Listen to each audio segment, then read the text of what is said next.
beginner angler that needs to learn a specific technique, I personally would start them off fishing a worm. Some sort of plastic worm, a Texas rig. Something with a worm. A drop shot. A shaky head. Honestly, a weightless Senko is probably the easiest bait to catch a fish on.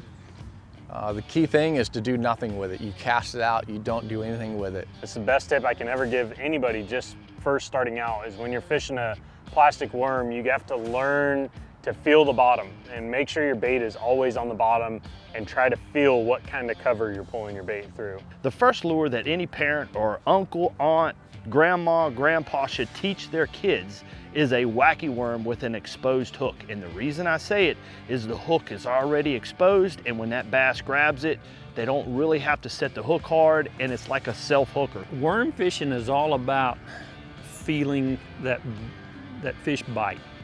And I think if you can get a youngster to be able to get that feel with a worm at an early age, an early stage of their fishing, then the other baits that they use, the other type of techniques, will kind of come a little easier. A go-to choice is a spinnerbait. It's something, it's very easy to tie on. It has a single hook, very weedless. You can reel it fast, you can reel it slow, fish it in clear water, dirty water, farm ponds, rivers, streams. So a spinnerbait is probably one of my mainstay basics.